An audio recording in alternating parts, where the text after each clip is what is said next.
महाराष्ट्र से आप सभी लोगों का स्वागत करता हूं, कोटि कोटि प्रणाम करता हूं।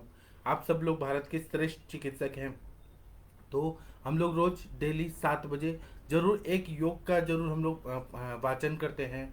और फिर हम लोग ये देखते हैं कि वो मेडिसिन जो है अलग अलग अवस्थाओं में किस तरह से उपयोगी रहता है, अलग अलग में कैसे काम करता है। तो इसी के तहत आज मैं आप लोगों को यवलोह चूर्णम जो वाग्भट संहिता में बताया है उसके बारे में मैं बताने के लिए आया हूँ।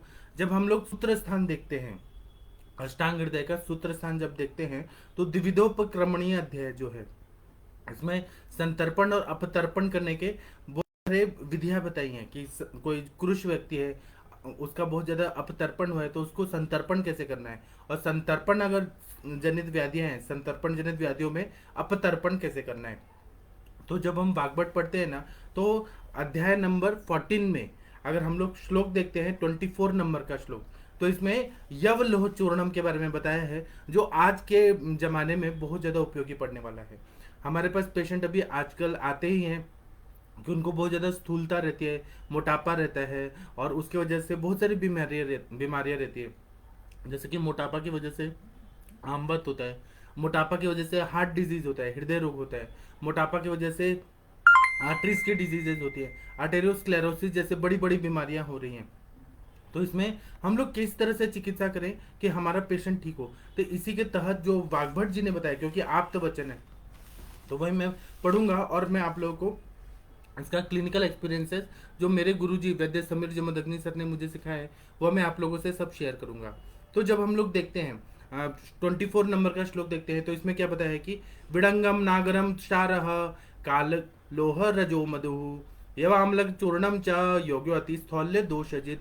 इतना बढ़िया बता रहे हैं कि वाग्भट जी बोलते हैं कि विडंग लेना है।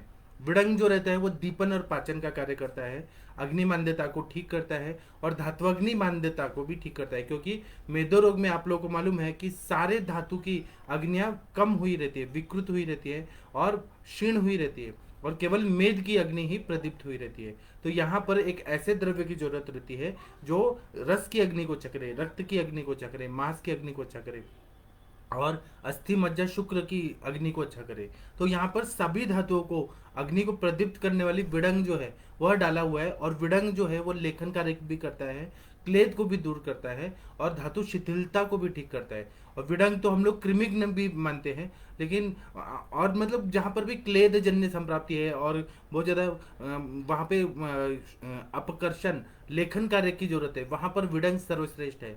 इसलिए और इसी के आधार पर विडंग आदि लौह भी बनाया जाता है। तो इसका प्रयोग करने से बहुत अच्छा फायदा होता है, तो इसलिए विडंग डाला है। दूसरा डाला है शुंठी।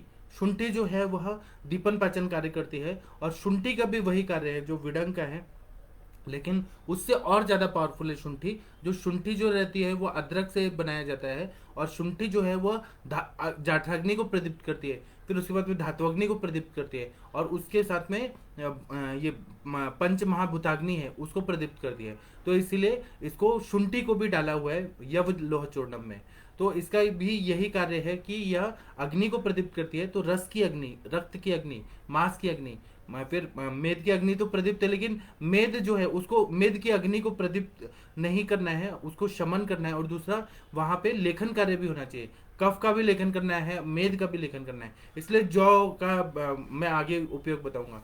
यहाँ पर सारे धातु अग्नियों को अच्छा करना है, भूताग्नि को अच्छा करना है। अगर अग्नि अगर प्रदीप्त रहा तो जो पेट में, उदर में, स्तनों पे के ऊपर, हाथ पे और जंघाओं में जो फैट्स, पेल्विक एरिया में, बटक्स में बहुत ज़्यादा जो फैट्स का डिपोजिशन हो गया, एक्यूमुलेशन हो गया, तो उसको निकालने के लिए यहाँ पर हमें न पहले अग्नि को प्रदीप्त कर दिया, तो वो फिर पाचक अग्नि अच्छी हो जाएगी, तो वह क्या करेगी, विकृत मेद को पचा देगी और पूरा फैट्स को मेल्ट कर देगी। और इसीलिए इसलिए शुंठी डाला हुआ है। फिर बोल रहे हैं शारह। शार का मतलब है यवक क्षार। यवक क्षार जो रहता है वह आदो क्ले देती पश्चात विशोषयति। और यवक क्षार जब डाला है लोह चूर्णम में, तो यवक क्षार का क्या रोल रहता है। अभी कल परसों डॉक्टर बालेंदु प्रकाश सर जी ने भी यवक क्षार बनाने का विधि सिखाया। फेसबुक पे बहुत सारे वैद्य लोग उन्होंने सीखा। तो यवक क्षार जो है वो जौ से बनता हुआ क्षार है, तो ये लेखन का कार्य करता है। और यवक क्षार जो है यह क्या करता है कि कफ का लेखन करता है, मेद का लेखन करता है, और इसका कोई विपरीत परिणाम भी नहीं होता क्योंकि यह सम प्रमाण में डाला हुआ है। तो और नेचुरल है, मतलब जौ को जला के और फिर उसको क्षार विधि से बना के और सिद्ध किया जाता है, एकदम बेस्ट है। तो इसका इसीलिए इसमें प्रयोग किया है कि लेखन कार्य करना है। हमारे पास जब भी मोटापा के पेशेंट आते हैं तो यवलौह चूर्णम आप जब देंगे तो इससे क्या होता है कि मोटापा कम हो जाता है। इसी तरह से बताया काल लोह रजो मधु, इसका मतलब यह है कि इसमें हमको लौह भस्म डालना है। तो लौह भस्म कैसा रहता है कि लौह भस्म रक्त धातु पे काम करता है, जो एलोपैथी साइंस में मानता है कि हीमोग्लोबिन, हीमोग्लोबिन जो रहता है, हिम जो रहता है आयरन रहता है, ग्लोबिन मतलब प्रोटीन मॉलिक्यूल्स रहते हैं। तो हमारे शरीर में रक्त धातु को अच्छा करना है तो आयरन की जरूरत है। और अपने आचार्य जो है वह लौह भस्म का प्रयोग करते हैं तो वह रसायन का कार्य करता है। रस रक्त मांस मेद अस्थि मज्जा शुक्र सभी धातुओं को बल देता है, क्योंकि मेदो रोग में धातुओं में शिथिलता आई रहती है, क्योंकि केवल मेद की अग्नि ही बढ़ी रहती है। और मेद भी कैसे बद्ध बद्ध मेद है, मतलब जो कुछ सेल्स है मॉलिक्यूल्स है वो जुड़े हुए रहते हैं, कुछ नहीं जुड़े हुए रहते हैं। और मेद का एकुमुलेशन इतना ज्यादा हो जाता है कि सारे नॉर्मल फंक्शंस को भी विकृत कर देता है। वहां पे दूसरे जो धातु है रस रक्त मांस अस्थि मज्जा शुक्र मेद को हटा दिया गया है। तो फिर दूसरे जो छह धातु है उसमें क्या होता है कि शिथिलता ही रहती है, दुर्बलता ही रहती है, तो उनको ताकत भी देना है। और लौह भस्म खुद भी रुक्ष रहता है और लेखन कार्य करने में श्रेष्ठ रहता है, जो मेद का लेखन करता है। बाकी नॉर्मल सेल पे उसका कोई वो नहीं है, मतलब नुकसान नहीं करता है। रक्त धातु को अच्छा करता है, अस्थि मज्जा शुक्र को अच्छा करता है, और रस रक्त मांस इन सभी धातुओं को बल देता है। और जितना लौह भस्म का प्रयोग करते हैं उतना धातुओं में दृढ़ता आ जाती है। तो इसीलिए लौह भस्म का प्रयोग करते हैं। यव लौह चूर्णम जो है हम लोग अभी जैसे विडंगादि लौह का भी प्रयोग करते हैं, त्रिउष्णादि लौह का भी प्रयोग करते हैं। ये सब मेद को कम करने वाले इसमें बताया भेषज रत्नावली में मेदो रोगाधिकार में बताया ही है, इसलिए इसका बहुत ज्यादा सिग्निफिकेंट रोल रहा है। फिर उसके बाद में मधु बताया, तो मधु जो है वो लेखन का कार्य करता है। फिर उसके बाद में त्रिदोषज्ञ है, योगवाही है, और योगवाही होने से मेडिसिन का कार्य को और अच्छा बना देती है, इसलिए मधु डाला गया है इसमें। और मधु खुद भी कफ का क्षमन करती है, मेद को शरण करती है, इसलिए वेट लॉस के प्रोग्राम में आप लोग देखिए नेचुरोपैथी में भी या डाइटिशियन में मधु देते हैं। मधु का प्रयोग इसलिए दिया जाता है कि वो कफ का लेखन करती है, कफ को शमन करती है, बढ़ा हुआ कफ है, बढ़ा हुआ मेद है उसको वो कम करती है। उसी तरह से यव जो रहता है वो अपने आचार्यों ने बताया कि यव जो है वो क्लेद शोषक है। और फिर वो क्या करता है कि मेद का शरण है ना, वो क्या है कि अगर यव का जो रुक्षता है उसको बैलेंस करने के लिए आम्ल की डाला हुआ है। लौह भस्म में भी रुक्ष है तो उसको भी बैलेंस करने के लिए आम्ल की डाला है, क्योंकि आंवला आंवला जो रहता है ना वो अनुलोमन द्रव्य रहता है। मतलब आंवले का जूस आप लोग पी लीजिए तो आपका पेट साफ अच्छे से हो जाएगा। तो लौह भस्म का कोई दुष्परिणाम ना हो कि कॉन्स्टिपेशन हो गया, स्टूल है वो निकल ही नहीं रहा क्योंकि हार्ड हो गया है, उसको बैलेंस करने के लिए यव यव भी है, वो भी क्या करता है कि रफेज होता है। तो जौ का रोटी अगर आप लोग खा के देखेंगे, आप लोग बार्ली होता है ना यव, उसको लेके आइए, उसका आटा बना के और वो खाइए, तो उसमें नेचुरल फाइबर्स होते हैं बहुत ज्यादा, तो वह मलवर्धक है। यव जो है वो मल बढ़ाने में श्रेष्ठ है, तो वह क्या करता है पेट साफ अच्छे से करता है। इसीलिए यव लौह चूर्णम, लौह का दुष्परिणाम ना हो बॉडी में, और हमें लौह भी चाहिए यहाँ, क्योंकि क्या होता है कि मेदो रोगी का एचबी लेवल बहुत कम रहता है, रक्त धातु बहुत क्षीण हुआ रहता है, रस धातु क्षीण हुआ रहता है, शुक्र धातु बहुत क्षीण हुआ रहता है, मज्जा धातु बहुत क्षीण हुआ रहता है, सभी धातुओं में क्षीणता ही रहती है, मांस धातु भी क्षीण रहता है। तो वहां पर केवल मेद धातु बढ़ा हुआ रहता है, और वो पेशेंट दिखता तो मोटा है, हेल्दी दिखता है, लेकिन अंदर से बहुत ज्यादा कमजोर हुआ रहता है। तो इसलिए यव जो है वो पेट साफ करता है, और वह लौह धातु को बैलेंस करने के लिए, लौह भस्म को बैलेंस करने के लिए यव और आंवला ये डाला हुआ है।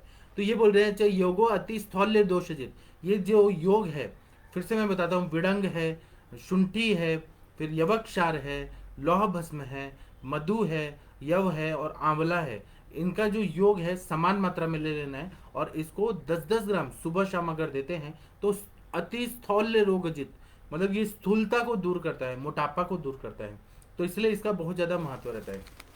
अब मैं आप लोगों को इसका अनुपान से अलग अलग मतलब स्थूलता और जो कॉम्प्लिकेशंस रहते हैं, उपद्रव रहते हैं, उसमें कैसे ये यव लौह चूर्ण का प्रयोग कर सकते हैं अलग अलग अनुपान के साथ, वह मैं बताऊंगा। लेकिन पहले मैं थोड़ा मेदो रोग के बारे में आप लोगों को बता देता हूँ, क्योंकि आप लोगों को सब मालूम है, लेकिन एक बार जो भी पढ़ाई करते हैं ना तो उससे सारा चीज फिर से रिकॉल हो जाता है, पूरा दिमाग में बैठ जाता है। छोटी छोटी बातें रहती हैं, ये छोटी छोटी बातें हमारे गुरुजी ने सिखाई हैं। मैं अपने आदरणीय गुरुजी वैद्य समीर जी मदगनी सर को हमेशा कोटि कोटि प्रणाम करता हूँ कि मेरे गुरुजी ने मुझे इस तरह से बनाया है कि मैं हर चीज सर के जैसा ही सोचता रहता हूँ कि इस बीमारी में ये देना चाहिए, ये बीमारी में ये देना चाहिए।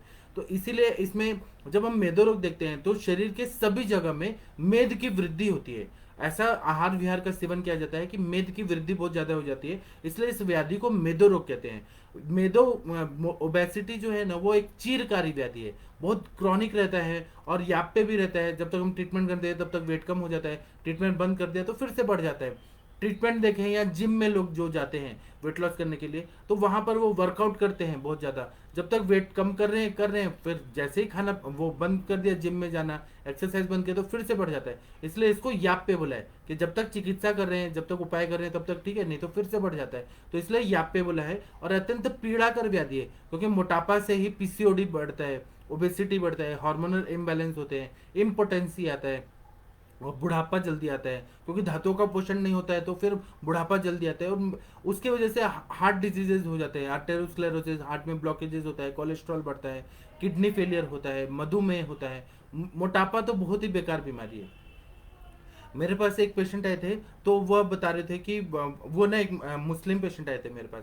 तो वो इतने मोटे हैं, पुणे के इतने बड़े, मतलब वो बहुत अच्छे हैं, उनका नाम हामिद भाई है, वो इतने अच्छे हैं। लेकिन वो मेरे पास एक बार आए और वो बोले कि मेरे पेशेंट जो है ना, वो मुझे बहुत अच्छा अच्छा अनुभव दिला के रखे हैं। वो बोलते हैं कि मैं ना एक बार में 24 वड़ा पाव खा लेता था। आप लोगों को मालूम है वड़ा पाव यहाँ महाराष्ट्र में बहुत फेमस रहता है। तो वो ना एक भी आप खा लेंगे ना तो आपका पेट भर जाएगा। वो इसमें पाव रहता है और बड़ा बनता है, आलू को ऐसे पूरा मैश करके उसमें मसाले डाल के और फिर बेसन में ऐसे करके और तल देते हैं, तो उसको बड़ा बोलते हैं। और वो पाव जो रोटी है ना, पाव रोटी है, सब पाव ब्रेड जैसा, उसमें डाल के और वो खाया जाता है, बहुत टेस्टी होता है। तो आप अगर सर सामान्य लोग ने एक खाया, दो खाया तो बस बहुत हो गया, पूरा दिन भूख नहीं लगती है, क्योंकि वो इतना हैवी रहता है पचने में। और वो जो पाव बनता है वो मैदा से बनता है, मैदा को फर्मेंट करके बनाया जाता है। तो वो आते थे और इतने मोटे, कम से कम ना 350 किलो के होंगे। और उनको ना चलने में सांस फूलता था और घुटने में दर्द होता था, कमर में दर्द होता था। तो वो बोलते थे कि मैं एक बार में 24 बड़ा पाव खा लेता हूँ, क्योंकि मुझे बहुत भूख लगती है। और ना वो ऐसे उनका पेट जो था ना, अभी देखिए मेरे को पेशेंट का वो करने से मेरा भी वजन बढ़ रहा है। तो वो मुझे बताते थे कि मैं ना पेट पे ऐसे चेयर रख के आराम से पीता हूँ, इतना उनका पेट निकला हुआ था ऐसे। ऐसे मेरे पास 3 गणपति लोग आए थे जिनका पेट निकला हुआ था। एक वो थे, हामिद भाई थे, और एक ना मेरे पास एक आए थे संजय अटाले। वो ना यहाँ कॉरपोरेशन है, पुणे महानगर पालिका भवन, वहाँ पे वो काम करते हैं। और एक और तीसरे आए थे, वो केक का बिजनेस करते हैं, मतलब उनके पास ऋतिक रोशन वगैरह ना केक बना के ऑर्डर देते हैं और पुणे से जाता है। बड़े बड़े जो ये रहते हैं ना फिल्म स्टार रहते हैं, बॉलीवुड स्टार, वो उनको ऑर्डर देते हैं। एक आदित्य पंचोली आपको मालूम है, वो बॉलीवुड स्टार है, तो वो भी उनसे केक लेता है। तो वह ना क्या आप बोलते थे कि डॉक्टर साहब अब मेरा बहुत बड़ा बेकरी है, मतलब बहुत बड़ा पुणे का बेकरी है और बॉम्बे में भी ब्रांच है उनका।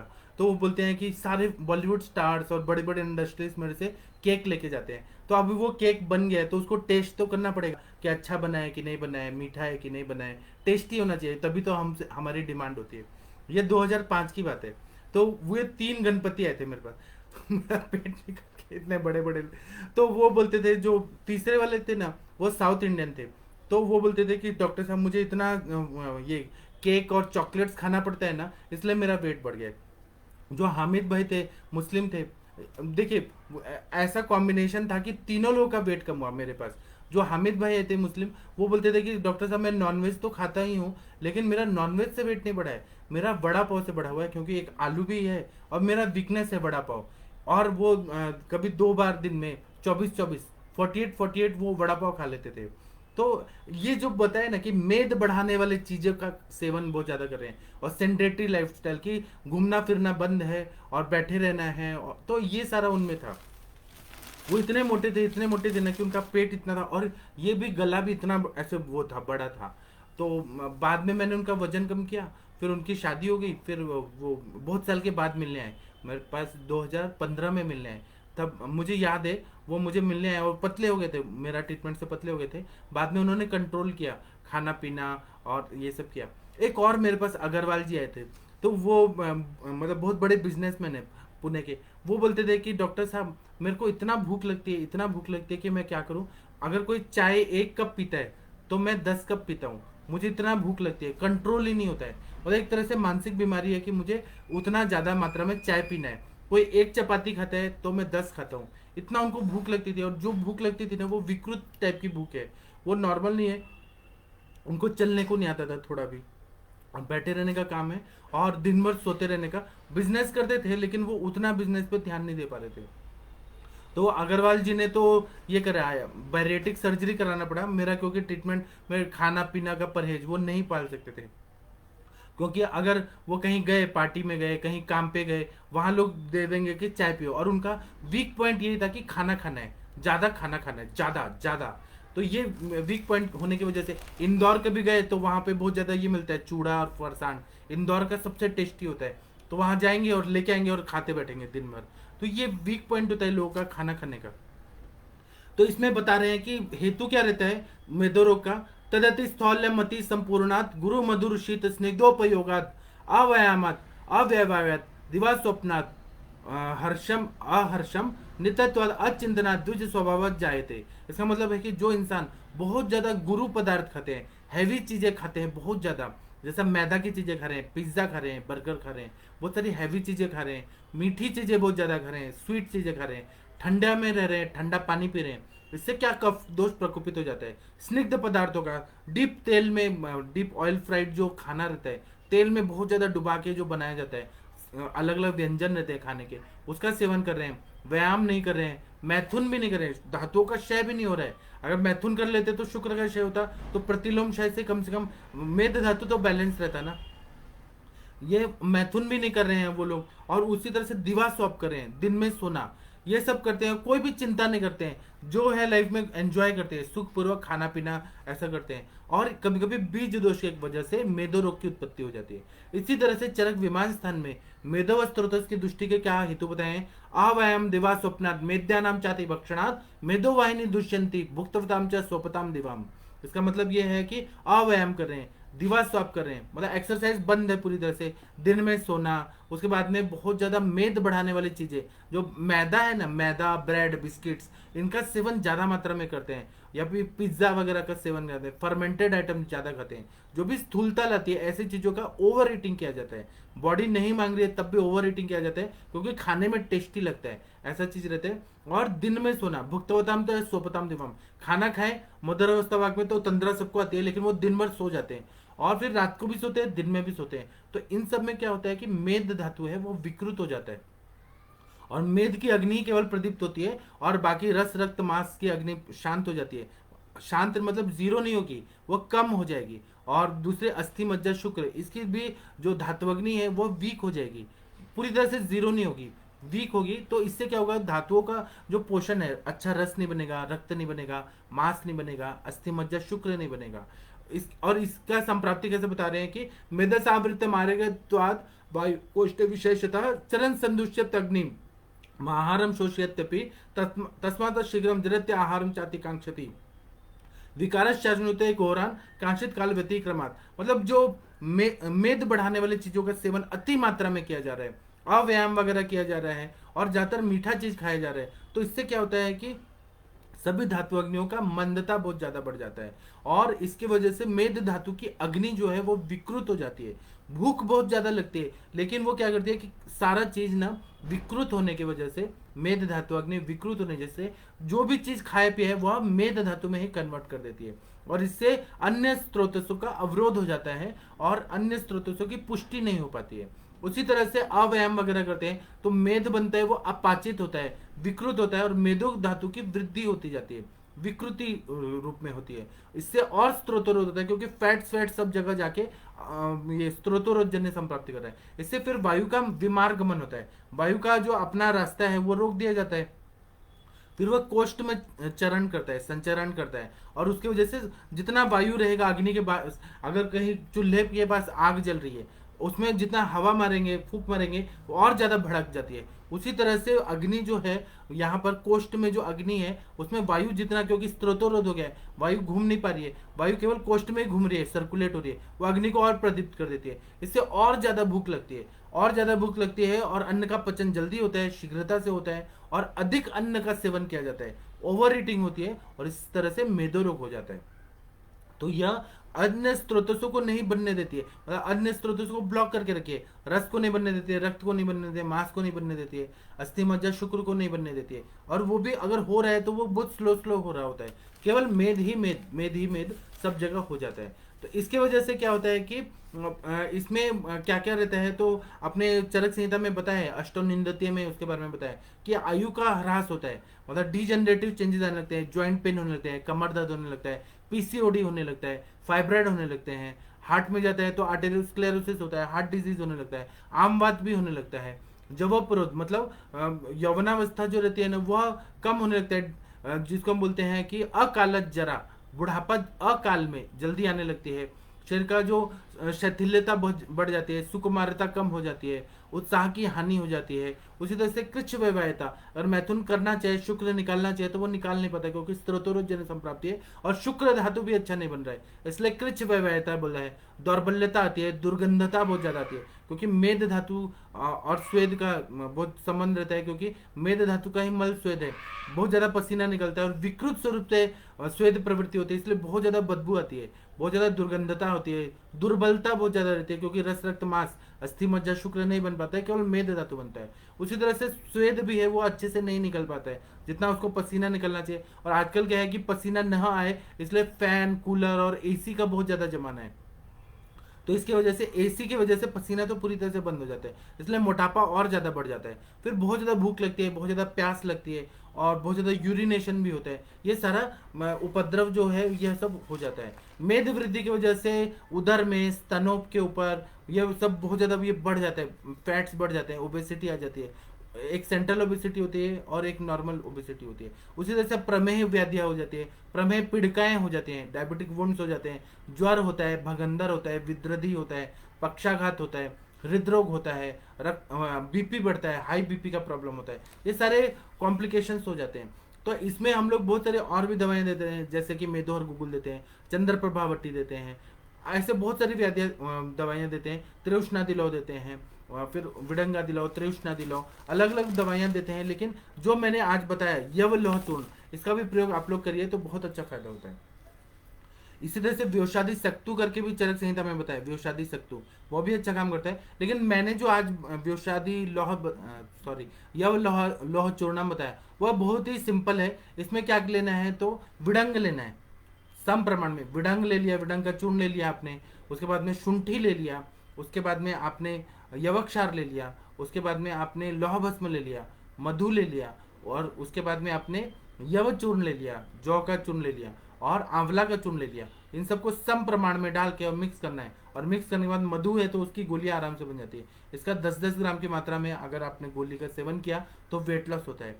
अभी इसी को अलग अलग अनुपान में हम लोग दे सकते हैं, जैसे कि मेदो रोग है और ग्रहणी रोग भी है, तो हम लोग क्या कर सकते हैं कि इसमें हम लोग कोई आसव रिष्ट के साथ दे सकते हैं जो ग्रहणी पे काम करती है, जैसे मधु कासव है वो बहुत अच्छा काम करते हैं, मृद्विका रिष्ट है, द्राक्षासव है, द्राक्षा रिष्ट है जो ग्रहणी कला को भी ठीक करेगा और मेदो रोग को भी ठीक करेगा। उसी तरह से परपटी कल्प, पंचामृत परपटी, लौह परपटी, स्वर्ण परपटी, कुटज परपटी, बहुत सारे परपटी कल्प है, रस परपटी, नॉर्मल परपटी, ये सब का प्रयोग अगर हम लोग करते हैं तो ग्रहणी रोग और स्थूलता इसमें बहुत अच्छा काम करता है। इसी तरह से पेट दर्द वाला पेशेंट आ रहा है और उसको स्थूलता भी है, पेट दर्द है हो रहा है, तो हम लोग उधर शूलहर योग देते हैं, हिंगवाष्टक चूर्ण के साथ दे सकते हैं, तक्र के साथ यवलह चूर्ण का प्रयोग करेंगे तो बहुत अच्छा फायदा हो जाता है। इसी तरह से हमारे पास पेशेंट आते हैं, स्थूलता है, मोटापा है और उनको पांडु रोग भी हुआ है, खून की कमी है, तो हम लोग क्या कर सकते हैं उसमें पांडु रोग में हम लोग क्या बोलते हैं कि पित्तवर्धक आहार विहार का सेवन करने से शरीर में इंटरनल स्वेटिंग होता है बहुत ज्यादा, और उसकी वजह से रुक्षता बढ़ जाती है, और रुक्षता बढ़ने की वजह से और ओज का क्षय होता है, मेद धातु का क्षय होता है, रक्त का क्षय होता है, रस का क्षय होता है। तो ऐसे कंडीशन में और फिर ये आगे जाके आर्तव का भी क्षय कर देता है पांडु रोग, और पांडु रोग भी करता है और स्थूलता भी करता है, मोटापा की वजह से भी एमेनोरिया हो जाता है, पीसीओडी होता है, हार्मोनल इम्बैलेंस होते हैं। तो एक ऐसा द्रव्य जैसे कि यव लौह चूर्णम का प्रयोग करते हैं तो ये पांडुता को, क्योंकि लौह भस्म है इसमें, ये कर सकते हैं। और हम लोग घृतपान का प्रयोग करके, जैसे दाड़ीमादी घृत, कटुकादि घृत, ऐसे स्नेहन शोधन करके हम लोग विरेचन कराते हैं। विरेचन जो है वह स्थूलता को भी कम करता है और पांडु रोग में पित्त को भी निकालता है। जब स्त्रोतोरजन संप्राप्ति भंग हो जाती है तो फिर यवलह चूर्ण देते हैं, तो मोटापा भी कम होता है, एचबी लेवल भी अच्छा हो जाता है। और तो इसलिए हम लोग पांडु रोग, और इसमें अगर कॉमन दवाइयां देना चाहे तो यवलह चूर्णम को दाढ़ी मास्टक चूर्ण या दाढ़ी मावले या द्राक्षावले या द्राक्षासव, इसके साथ जब देते हैं, ऐसे बहुत सारे द्रव्य हैं उनके कॉम्बिनेशन से जो पांडु रोग में बताए, मंडुर वटक के साथ देते हैं, शिलाजत्वादि लौह के साथ देते हैं। तो वो शिलाजित मेद धातु पे भी काम करता है, लेखन का कार्य भी करता है और एचबी लेवल को भी अच्छा करता है, पांडुता को भी ठीक करता है। इसलिए पांडु रोग में कॉम्बिनेशन से देना चाहिए। इसी तरह से हमारे पास पेशेंट आते हैं सारे संतर्पण जनित व्याधियां। इसी तरह से हमारे पास पेशेंट आते हैं जो जिनको स्थूलता भी है और कामला रोग भी हुआ है, जॉन्डिस भी हुआ है, उनका एसजीओटी एसजीपीटी बढ़ा हुआ है, बिलीरुबिन बिलीवेट्रिन ये सब बढ़ा हुआ है। तो ऐसे कंडीशन में कामली तो विरेच नहीं ऐसा बोला है, तो हम लोग यवलह चूर्ण को देते हैं। तो पहले कामला की चिकित्सा, तो आरोग्यवर्धिनी वटी जो है वो कॉमन काम करती है, कामला पे भी काम करते हैं, स्थूलता पे भी काम करते हैं, सार्किट विभजन को भी अच्छा करती है। इसलिए आरोग्यवर्धिनी वटी बेस्ट ड्रग ऑफ चॉइस है। और इसका अनुपान तुलसी का स्वरस रख सकते हैं, दूध रख सकते हैं, या फिर त्रिफला का काढ़ा दे सकते हैं। दूध देने से थोड़ा ये हो जाएगा कि मोटापा और बढ़ सकता है अगर भैंस का दूध दें। तो इसीलिए हम लोग क्या करते हैं, कामला रोग में हम लोग क्या करते हैं, एरंड पत्र का स्वरस और यवलह चूर्ण देते हैं। तो ये कामला रोग को भी ठीक करता है और मोटापा को भी कम करता है। इसी तरह से बहुत सारे मूली का स्वरस के साथ दे सकते हैं, वो अच्छा काम करता है। तुलसी का स्वरस के साथ देते हैं, तो वह कामला में बहुत अच्छा काम करता है। कामली तो विरेचन ही जब बोला है ना, तो इसका मतलब यह है कि विरेचन चिकित्सा देना है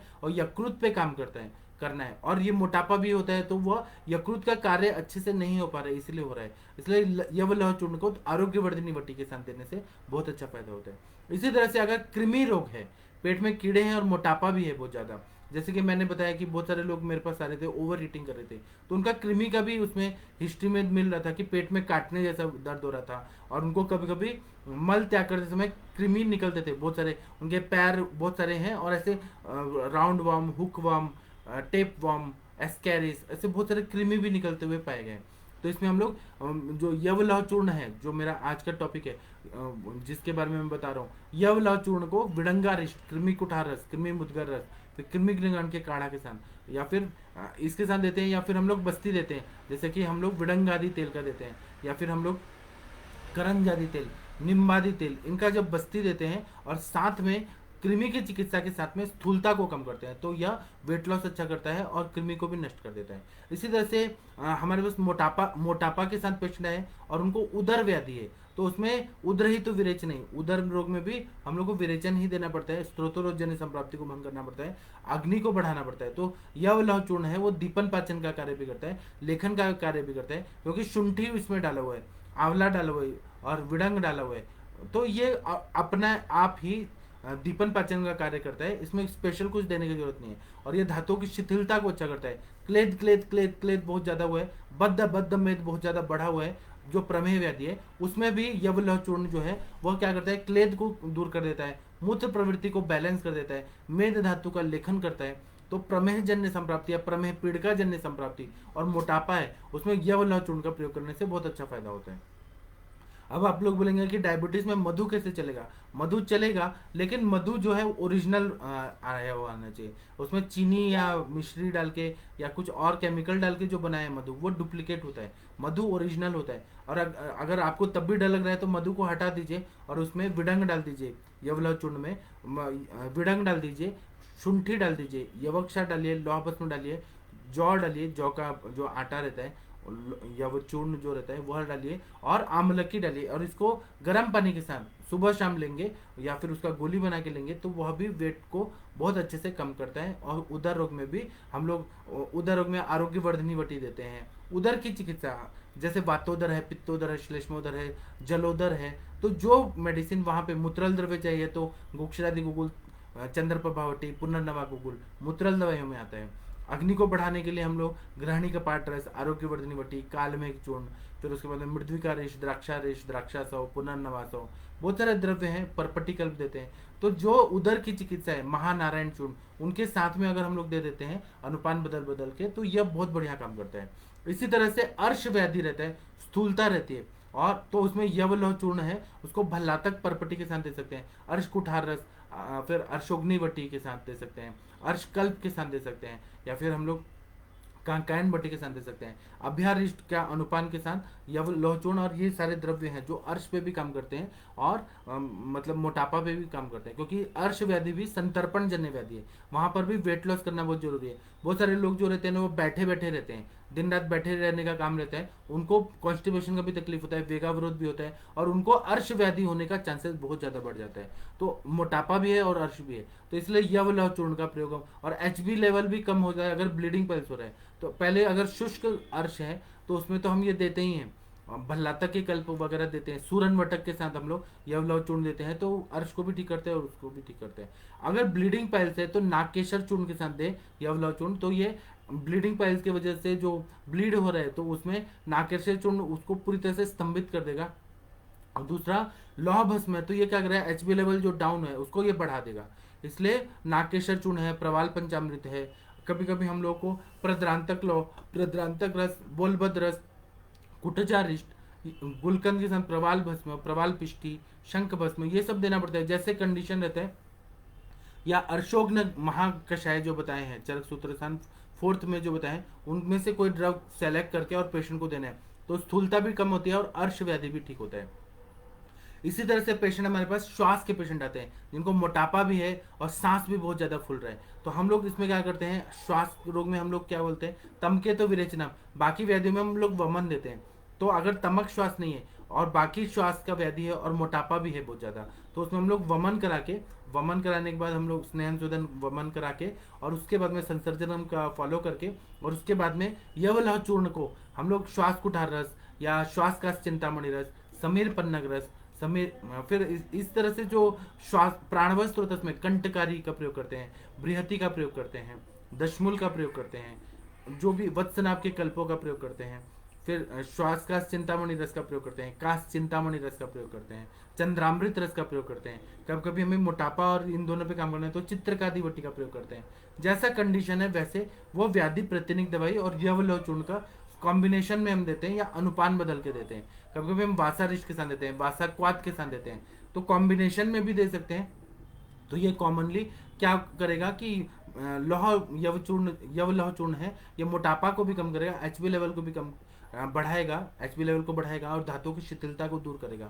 और वह व्याधि के साथ में जो स्वतंत्र व्याधि, परतंत्र व्याधि अगर हम लोग देखते हैं, कभी कभी स्थूलता जो रहती है स्वतंत्र व्याधि के रूप में रहती है, और बाकी जो दूसरी बीमारी है जैसे कि उदरशूल है, ग्रहणी रोग है, अर्श है, फिर श्वास है, कास है, कृमि रोग है, ये परतंत्र व्याधि के रूप में रहते हैं। तो स्वतंत्र व्याधि, परतंत्र व्याधि, स्वतंत्र व्याधि के साथ में स्वतंत्र व्याधि के मेडिसिन, जैसे कि हम लोगों ने यवलौह चूर्ण दिया और साथ में वो परतंत्र व्याधि की मेडिसिन, इस तरह से जब दिया तो ये कॉम्बिनेशन से दोनों व्याधियों की संप्राप्ति भंग होती जाएगी और पेशेंट को बहुत अच्छा फायदा होगा। इसी तरह से हृदरोग है और स्थूलता है तो उसमें नागार्जुनाम्र रस, प्रभाकर वटी, हृदय वल्लभ रस, अर्जुन शीरपाक इसका प्रयोग करते हैं, दशमूल का काढ़ा, धनवंतर तेल का बस्ती ऐसे देते हैं ना। तो वो क्या करता है कि हृदय रोग, अब हृदय रोग में बहुत सारी चीजें हो सकती हैं, जैसे कि रोमेटिक हार्ट डिजीज हो सकता है, फिर वॉल डिजीज हो सकता है, वॉल्यूलर डिजीज जो बोलते हैं, फिर कॉर्पोर्मोनल, श्वास भी लग रहा है और हृदय की भी बीमारी है, कॉर्पोर्मोनल हो सकता है। इसके बाद में रिदमिक कुछ चेंजेस आ रहे हैं, एट्रियल फिब्रिलेशन हो रहा है, अरिथमिया हो रहा है, मायोकार्डियल इन्फेक्शन हो रहा है, क्योंकि धातुओं का पोषण नहीं हो रहा है तो मायोकार्डियल इन्फेक्शन होने के चांसेस बढ़ जाते हैं, ब्रैडीकार्डिया हो रहा है, ट्रैकीकार्डिया हो रहा है। तो व्याधि प्रतिनिक जो दवाइयाँ हम लोगों ने पढ़ा है उस व्याधि के, उसके साथ में कॉम्बिनेशन से यवलौह चूर्ण देते हैं तो बहुत बढ़िया काम करता है। तो उसमें हम नागार्जुनाम्र रस, प्रभाकर वटी, फिर हृदयार्णव रस, फिर अर्जुनारिष्ट, अर्जुन शीरपाक, हृदय वल्लभ रस, अब्रक भस्म, ये बहुत स्वर्ण भस्म, बहुत सारे द्रव्य देते हैं जो हृदय रहते हैं और हृदय के शालीपर्णी का क्वाद देते हैं, तो ये बहुत सारे अच्छा काम करता है।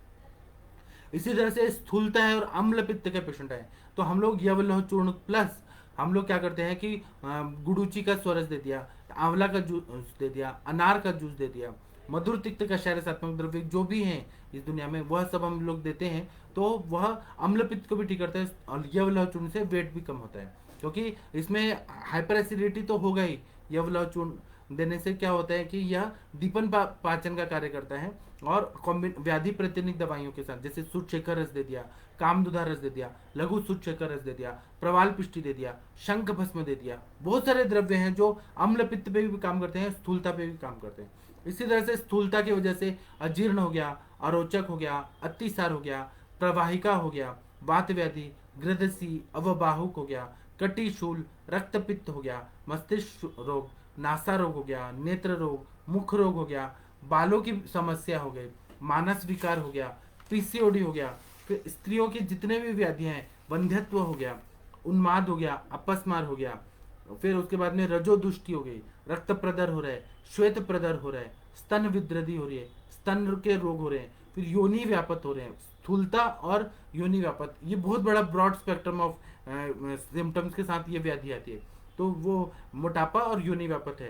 हृदय रोग है, फिर वृक्कों की बीमारी, स्थूलता और उसकी वजह से किडनी फेलियर में अगर पेशेंट जा रहे हैं, एंडोक्राइन सिस्टम में विकृति होने की वजह से स्थूलता है, और स्थूलता से एंडोक्राइन सिस्टम विकृत हुआ है, जैसे कि डायबिटीज मेलाइटस, ये हो जाता है बहुत ज़्यादा लोगों को।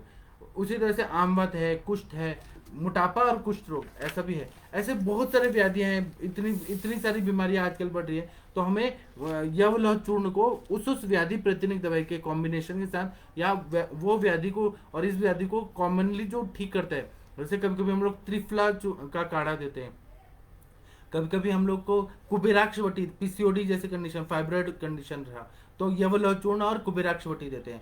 मांस पाचक, मेदोपाचक के साथ यवलौह चूर्ण देते हैं। फिर रक्त पाचक, रस पाचक, बहुत सारे ऐसे कॉम्बिनेशन के साथ देते हैं। तो यवलौह चूर्ण कभी भी फेल नहीं होता है और बहुत अच्छा वेट लॉस होता है।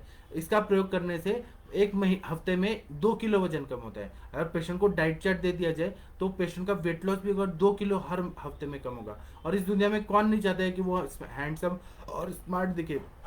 इसलिए ये वाला चूर्ण का प्रयोग आप लोग करिए अलग अलग अनुपान के साथ। तो हर हफ्ते में 2 किलो वेट कम होता है, महीने में 8 किलो कम होता है। और वेट लॉस होते होते जितना तक चाहिए वेट लॉस कम करना उतना कम करिए, उसके बाद में स्टॉप कर दीजिए। इसका कोई भी व्यापत नहीं होता है। इससे ये होता है कि रोज का यव डाला हुआ है, रोज का रोज पेट साफ होता है।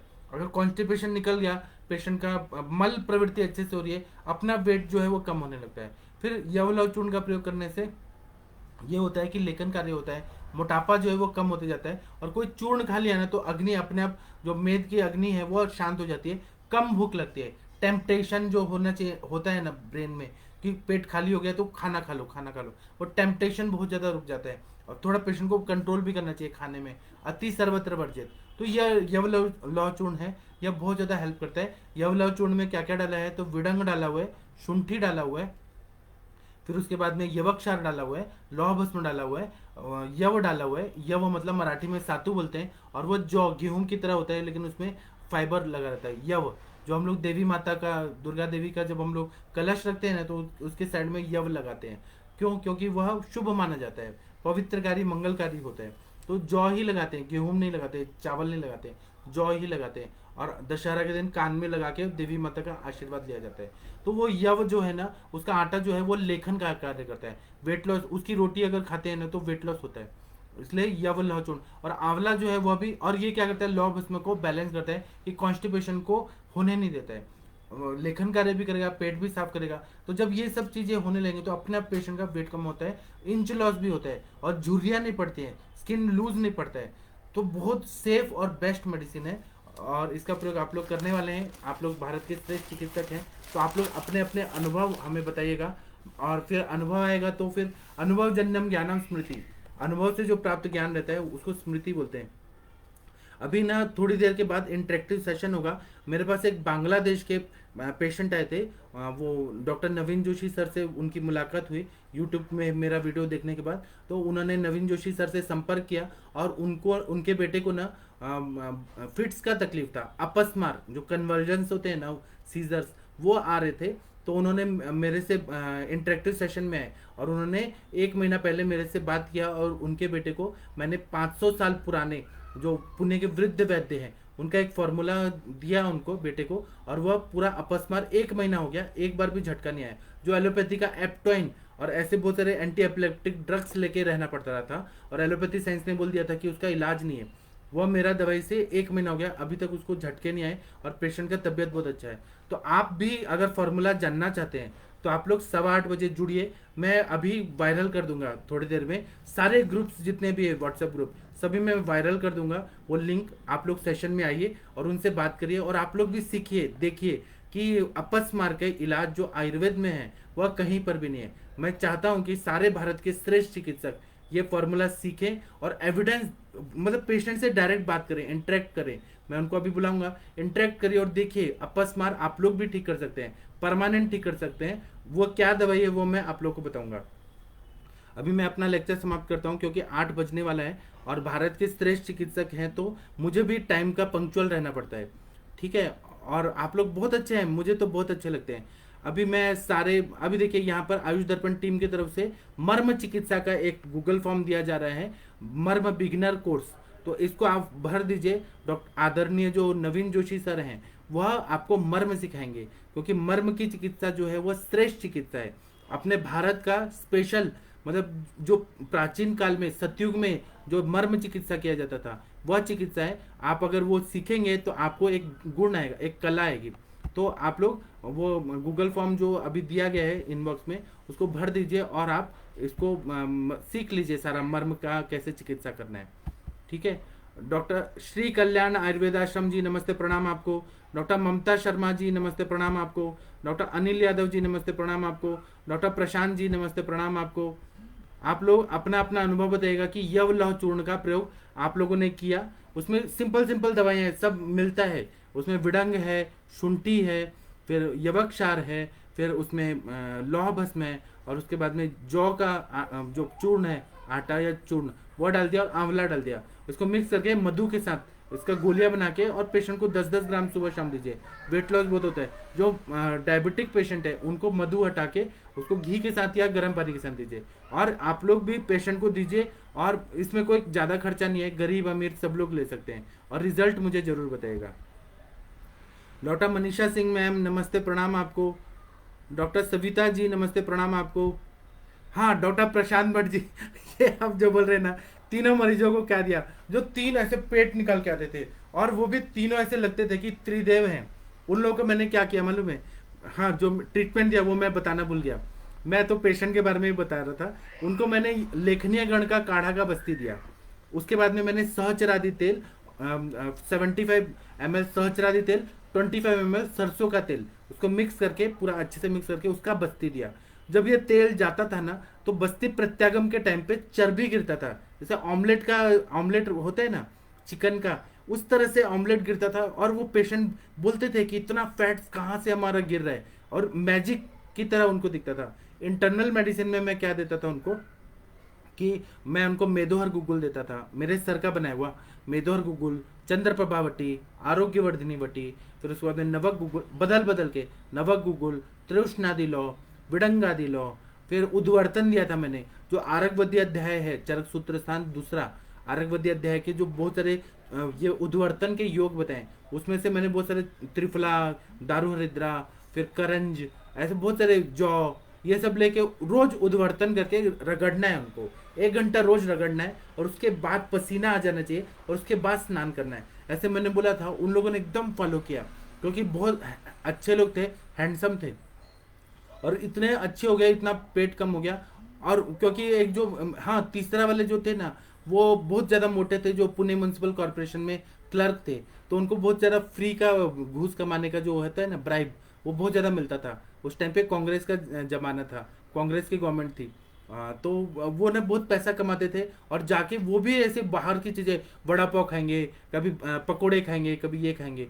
तो उनकी जब शादी हुई ना, तीसरे वाले का तो स्टोरी पता ही नहीं, जब शादी हुई ना तो वो एक तो मोटे थे तो उनकी शादी नहीं हुई थी मोटापे की वजह से। उनकी फिर शादी हुई तो एक ऐसी मैडम से हुई जो खुद भी मोटी थी। अब वो दोनों मोटा मोटी हो गए, दोनों की शादी हो गई। अब वो मेरे पास फिर से आए। वो इसलिए आए थे, मतलब शुरुआत में उनका यही था कि ये कंसीव नहीं कर पा रही है क्योंकि मतलब मैथुन में असमर्थता होती है, दोनों का पेट आ जाता है जब भी वो करना चाहते हैं, तो उसकी वजह से वो लोग कर ही नहीं पा रहे थे। और इसकी वजह से उन्होंने आईवीएफ का ट्राई किया। आईवीएफ वाले बोले कि नहीं, आपको वेट लॉस करना पड़ेगा, नहीं तो आपको डायबिटीज हो जाएगा। तो वो इस प्रयोजन से आए थे। और उनकी वाइफ जो थी वो बोली मैं पंचकर्म नहीं करूंगी, आप दवाई से कम करिए। तो मैंने दवाई दिया, यही सब लेखनीगण का काढ़ा दिया, उद्वर्तन दिया। दोनों का कम हो गया, उनके 2 बच्चे भी हैं, बहुत खुश हैं। ये मैंने मेडिसिन दिया, और ये मैं आप लोगों को गारंटी देके बोलता हूँ, यवलव चूर्ण दिया था, उनका वेट कम हो रहा था। यवलव चूर्ण एकदम बेस्ट है, बहुत अच्छा रिजल्ट आता है। और मैं अपने गुरुजी का थैंक्स बोलता हूँ कि हमारे सर ने यही नहीं बोला कि आप लोग आयुर्वेद सार संग्रह पढ़ो और उससे प्रैक्टिस करो, ऐसा नहीं बोला। मेरे गुरुजी ने मुझे सिखाया कि ग्रंथ पढ़ो, ग्रंथ का पूरा बेसिक प्रिंसिपल समझ के क्या क्या मेडिसिन दे सकते हो। बेसिक प्रिंसिपल अगर स्ट्रांग है ना, तो आप कोई भी दवाई सेलेक्ट करके दे सकते हैं। आपका रसवीर विपाक अच्छा मालूम होना चाहिए द्रव्यों का, और फिर उसका प्रभाव मालूम होना चाहिए। आपका बेसिक जो भी है, जैसे संप्राप्ति कैसे बन रही है, हेतु क्या है, ये सब जब बेसिक स्ट्रांग रहता है ना, तो आप कोई भी पेशेंट, कैसे भी पेशेंट है, आप ठीक कर सकते हैं। ये बात का हमेशा ध्यान में रखिए। डॉक्टर राजकुमार धवन जी नमस्ते प्रणाम आपको। डॉक्टर अशोक यादव जी नमस्ते प्रणाम आपको। डॉक्टर अंजना मैम नमस्ते प्रणाम आपको। डॉक्टर वरुण कुमार जी नमस्ते प्रणाम आपको। डॉक्टर शंकर प्रसाद जी नमस्ते प्रणाम आपको। डॉक्टर मीनल गुप्ता जी नमस्ते प्रणाम आपको। और ऐसा मत सोचिए कि केवल पुरुष लोग ही मोटे मेरे पास है, मेरे पास स्त्री लोग भी आए, ऐसे स्त्री रुग्णा भी आई जिनको पीसीओडी था, 2-2 साल तक मेंसेस नहीं आ रहा था, और पीसीओडी वाले भी पेशेंट आए, उनका भी कभी स्टोरी बताऊंगा। और क्या है ना कि हम जिसके साथ में रहते हैं वो देख देख के हमारा भी वैसा मन बन जाता है। तो मैं पहले बहुत ही पतला था, बहुत ही पतला था, अभी इतने मोटे मोटे लोग आएंगे, कभी कभी मेरे पास पुलिस लोग आते थे, कभी गुंडे लोग आते थे, और मैं एकदम पतला सा, मेरी मूछें होती थी, तो वो लोग मुझसे डरते ही नहीं थे, या फिर मुझे डर लगता था, इतने मोटे मोटे लोग हैं। तो मैं जो बोलता था ना कि ये डाइट फॉलो करो, तो कभी सुनते थे नहीं सुनते थे। फिर मुझे भी ऐसे इन्फीरियरिटी कॉम्प्लेक्स होता था कि मैं इतना पतला क्यों, क्योंकि मैं पढ़ाई इतना करता था कि पूरा ब्रेन को कंज्यूम हो जाता था खाना। तो फिर मैं बहुत पतला था, फिर मैंने अपने आप को बनाया। लेकिन अभी धीरे धीरे ऐसी लाइफस्टाइल बन गई, डॉक्टर को दिन भर बैठे रहो, तो मैं खुद ही मोटा हो गया। और वो मोटे लोगों के साथ संगति का असर है कि मैं भी थोड़ा हेल्दी हो गया। मुझे भी वेट कम करना है। आप लोगों ने मतलब वेट कम होना ही चाहिए, ज़्यादा नहीं बढ़ना चाहिए। डॉक्टर कैलाश चावला जी नमस्ते प्रणाम आपको। आयुष दर्पण जर्नल की टीम की तरफ से एक ये दिया जा रहा है, गूगल फॉर्म दिया जा रहा है, और फेसबुक में ये जो है जो उसका लिंक दिया जा रहा है, आप लोग ये ज्वाइन कर लीजिए तो बहुत अच्छा फायदा होगा। डॉक्टर मनोज कुमार जी नमस्ते प्रणाम आपको। डॉक्टर पवन शर्मा जी नमस्ते प्रणाम आपको। डॉक्टर रूपाली देशमुख जी नमस्ते प्रणाम आपको। डॉक्टर अर्चना जायसवाल जी नमस्ते प्रणाम आपको। जो मर्म चिकित्सा का लिंक है वो आप लोग ज्वाइन करके मर्म चिकित्सा सीख सकते हैं। डॉक्टर विन्यासा जी नमस्ते प्रणाम आपको। डॉक्टर सुमन जी नमस्ते प्रणाम आपको।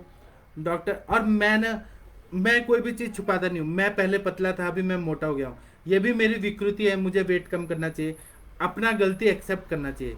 मैं एक्सेप्ट करता हूँ कि मेरा मोटापा बढ़ गया है, मैं थोड़ा तो हमें मतलब ठीक रहना चाहिए, फिट रहना चाहिए हमें। अब मैं भी अब क्या करूँगा, रोज़ सुबह उठ के दौड़ के आऊँगा, तभी मैं माधव निदान पढ़ाऊँगा। ये मेरी गलती है कि मैं अपने पे ध्यान नहीं दे रहा हूँ। हाँ, मैं उसको एक्सेप्ट करता हूँ। डॉक्टर कंचन जी नमस्ते प्रणाम आपको। डॉक्टर मीनल गुप्ता जी बोल रहे हैं weight gain due to steroid intake for the treatment of lung modules, what should be the treatment. इसमें स्टेरॉइड को टेपरिंग डोज से कम करना है, और वेट गेन होता है ना तो एलोपैथी की बहुत सारी दवाइयों से होता है। हम लोग आयुर्वेद में शोधन देते हैं, जैसे वमन दे दिया, विरेचन दे दिया। अब वमन नहीं सह सकते हैं तो लघु सद्य वमन दे दीजिए, लघु वमन दे दीजिए, मृदु विरेचन दे दीजिए। स्टेप बाय स्टेप हमें वेट कम करना है, एकदम ड्रास्टिक वेट लॉस होना भी अच्छा नहीं है। एक बार क्या हुआ कि अभिषेक बच्चन जो है, अमिताभ बच्चन का बेटा, वो बोल रहा था, और एक बार उसका इंटरव्यू चल रहा था, करण जौहर का जो रहता है ना, कॉफी विद करण, ऐसा एक इंटरव्यू चल रहा था, और उसमें अर्जुन कपूर भी आया था और अभिषेक बच्चन भी आया था। तो दोनों क्या बोले कि हम पहले बहुत मोटे थे। अर्जुन कपूर ने तो बोला कि मैं इतना मोटा था, इतना मोटा था, और उसमें सोनम कपूर भी आई थी। तो सोनम कपूर भी पहले बहुत मोटी थी, अनिल कपूर की बेटी बहुत मोटी थी, बहुत मोटी थी। तो वो लोग अपना बता रहे थे कि हमें वेट लॉस करना ना बहुत मुश्किल हुआ, 2-2 साल लगे वेट कम करने का। तो हमें भी अपने यहाँ कहने का ये उद्देश्य है कि हमें पेशेंट को ना धीरे धीरे वेट कम करना है। हम लोग जैसे लेखनेगण के बस्ती दे रहे हैं, कभी बस्ती नहीं पेशेंट ले रहे हैं तो हम उनको शमन चिकित्सा कर रहे हैं, कर्षण कर रहे हैं, अपतर्पण कर रहे हैं, मतलब उनको धीरे धीरे वेट कम करेंगे ना तो पेशेंट को भी लोड नहीं आता है। नहीं तो आप बोलेंगे कि एकदम आप खाना पीना बंद कर दीजिए, आप केवल आधी रोटी खा के रहिए, तो पेशेंट घबरा जाता है, फिर वो हमारे पास कंटिन्यू नहीं कर पाता है। धीरे धीरे कम कर, वो भी अच्छा है। और ये जो हमारा यवलौह चूर्ण है, ये आप खिलाइए ना 1-1 चम्मच सुबह शाम। सुबह आप लोग क्या करिए, मंड दे दीजिए पेशेंट को, मंड ले लें और ये यवलौह चूर्ण 1 चम्मच खा लें। उसके बाद थोड़ा वॉकिंग वगैरह करें, फिर भूख लगे तो हल्का कम खाना खाना है। उसके बाद में शाम को यूज दे दें, यवलाव चूर्ण ले लें।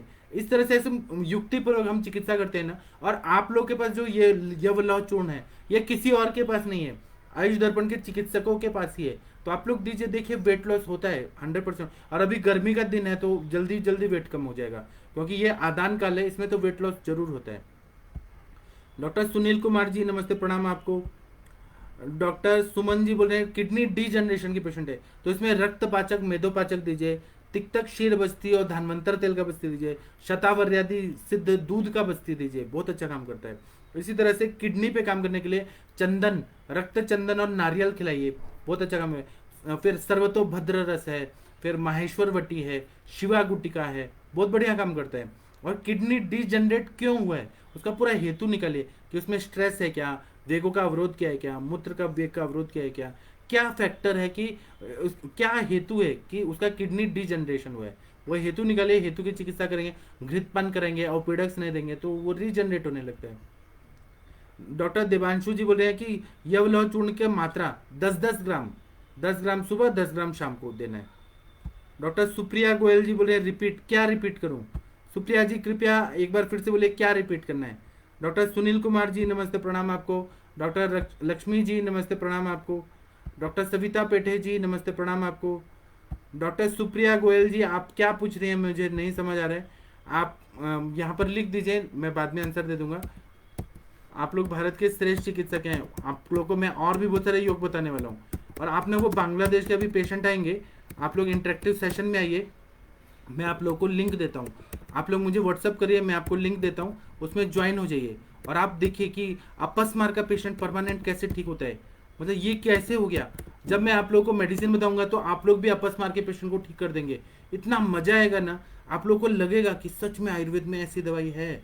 और वो पेशेंट जो बोलेगा तो वो आपको, मतलब आपको मैं फ़ोन नंबर भी दे दूंगा पेशेंट का, आप डायरेक्ट पेशेंट से बात करें, मैं कोई ऐसे फैब्रिकेशन करके मतलब झूठ बात नहीं बोलूँगा, जो है वो सामने सामने है। फ़ायदा हुआ तो भी बताएगा, नहीं फ़ायदा हुआ तब भी बताएगा। तो इसीलिए आप लोग आइए, मैं अभी सेशन का आईडी और पासवर्ड आप लोगों को सर्कुलेट करता हूँ, वायरल करता हूँ। तो मुझे अभी जाने दीजिए, 5 मिनट बाद फिर मिलेंगे। प्रणाम सभी लोगों को, थैंक यू, धन्यवाद।